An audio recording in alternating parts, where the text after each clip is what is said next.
देखो 9i तथा 4i ये क्या है, तीव्रताएं हैं।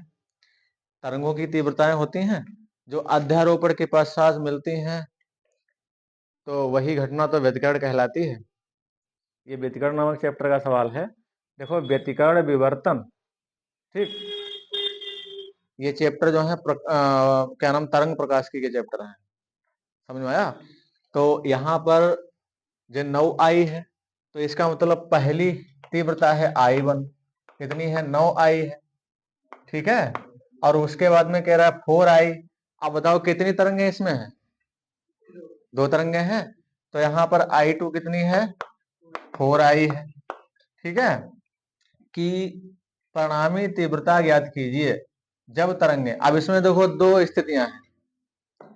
पहली स्थिति क्या है, जब तरंगे कला संबंध हो, और दूसरा है कला असंबंध हो, यानी कला संबंध हो और कला असंबंध हो, ठीक। तो यहाँ पर फर्स्ट स्थिति में क्या है, कला संबंध होने पर जब तरंगे कला संबंध है, ठीक, तब हमारा सूत्र क्या लगेगा, आई बराबर, बताओ, देखा आई तो यहाँ पर है ही, तो हम इसको आई डैश मान सकते हैं, ठीक है, क्योंकि यहाँ पर आई तो दिया ही रखा है। वैसे आई बराबर होता है i1 प्लस i2, वो सूत्र तुम लोगों ने पढ़ा है, नहीं पढ़ा है, i1 plus i2 plus 2 under root i1 i2, देखो ये वाला i1 और प्लस i2 और plus 2 under root i1 i2, ये सूत्र पढ़ा है, लिखा होगा। अब इसी सूत्र को हम लोग यहाँ पर यूज करेंगे। देखो i1 का मान कितना है, 9i, अंधेरों लग रहा है, नहीं दिखाई जाता, अगर हम इधर से लिखा तुम लोगों को, और प्लस i2 का मान कितना है, 4i, और प्लस 2 अंडर रूट कितना है, 9i, और गुणे 4i। समझ में आया?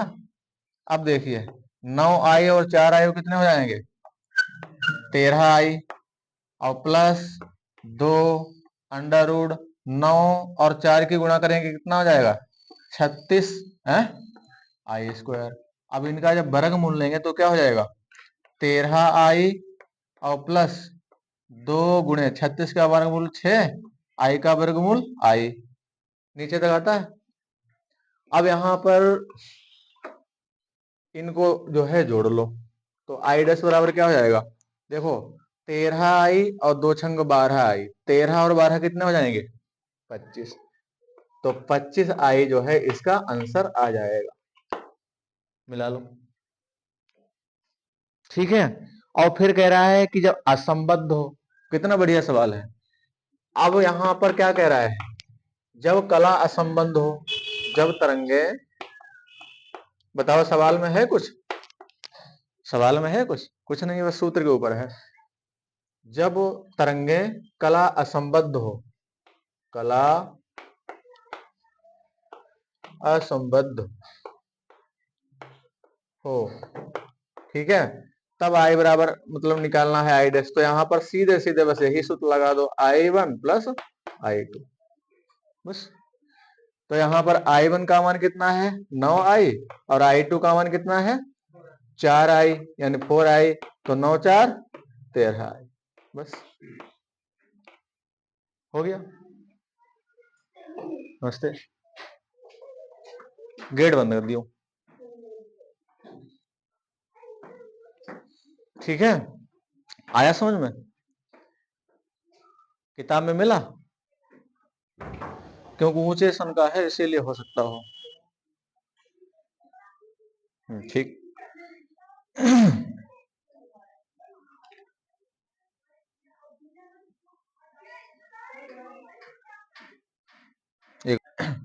कह रहा है कि यंग के दिक रेखा छिद्र प्रयोग में, जो अभी अभी देखा तुम लोगों ने, 6600 एंगस्ट्रॉम तरंगदैर्घ्य का प्रकाश, प्रकाश की भी तरंगदैर्घ्य की तीव्रता, वो प्रकाश की तरंगदैर्घ्य को किससे लिखते हैं, लेमडा से लिखते हैं, तो ये लेमडा बराबर दिया गया है, ऐसे तो लेमडा बनाते हैं।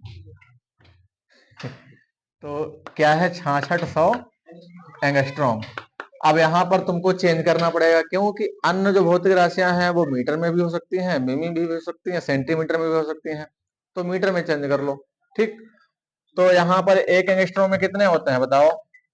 10⁻⁻10 होते हैं, तब हो जाएगा ये मीटर में। व्यतिकरण प्रतिरूप प्राप्त करने के लिए प्रयुक्त है फ्रिंज की चौड़ाई। तो फ्रिंज की चौड़ाई को हम किससे लिखते हैं? W से लिखते हैं। W बराबर है 1.5 मिमी। अब बताओ, मिमी को अगर मीटर में बदलेंगे तो किससे गुणा करेंगे? 10⁻³ से, तब ये मीटर में बन जाएगा। परिवर्तित हो जाती है जब पर्दा 50 सेंटीमीटर।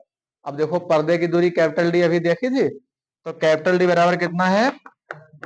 50 सेंटीमीटर। 50 सेंटीमीटर का मतलब 50 × 10⁻² मीटर। देखो सभी मात्रक मीटर में हो गए। दिक रेखा छिद्र की ओर लाया जाता है। दोनों दिक रेखा छिद्रों के बीच की दूरी, जो दो छिद्र थे S1 S2, उनके बीच की दूरी क्या थी? Small D. तो यहाँ पर स्मॉल डी तुमको निकालना है, बस छोटा सा सूत्र लगा देना है। W बराबर क्या होता है? D lambda upon D, D lambda upon small d. बस अब यहाँ पर हमें क्या करना है? हमें जो है स्मॉल डी निकालना है। तो स्मॉल डी बराबर क्या हो जाएगा? डी लेमडा अपान W। अब इसका मान रख दो जितने भी दिए गए हैं। डी का मान है 50 × 10⁻², और लेमडा का मान है 6600 × 10⁻10, और बटे W का मान है 1.5 और गुणे 10⁻3। अब देखिए यहाँ पर पॉइंट हटाएं तो एक जीरो बढ़ा लें। ठीक, पांतियां मतलब 5 से काटे, 5 × 5, डबल जीरो बढ़ा लो, पांतियां 15, 3 से इनको काट दो, 3 दूना 6, 3 दूना 6, जीरो कितना है? 2, 2200 आ जाएंगे। अब यहाँ पर देखिए 22 और जीरो इसके कितने हैं? 1 2 3 4, तो घाते बना लेते हैं 10⁻4, ठीक रहेगा। अब माइनस की 2 ये हैं, माइनस के 10 ये हैं, तो कितने हो जाएंगे? -12। और 10⁻3 है, ऊपर ले जाएंगे तो किसके हो जाएंगे? प्लस के हो जाएंगे 10⁻3। 15 कैसे भाई? -3 है, 3 रहेंगे। अब यहाँ पर 4 और 3 7, ठीक है, 7 हो जाएंगे, प्लस के माइनस के 12 हो जाएंगे, तो 22 गुणे कितने हो जाएंगे? 10⁻5। और तरीका ये भी पॉइंट लगाना है, तो पॉइंट लगाओ, तो 2.2 अगर करोगे तो यहाँ पर घाते बताओ बढ़ेंगी या घटेंगी? कम होगी, तो 10⁻4। अब ये डी क्या है? दो रेखा छिद्रों के बीच की दूरी है। अब इसको किस में नापेंगे भाई? दूरी है, तो दूरी को हम मीटर में नापेंगे, तो ये मीटर में हो गया। बस हो गया। ठीक है।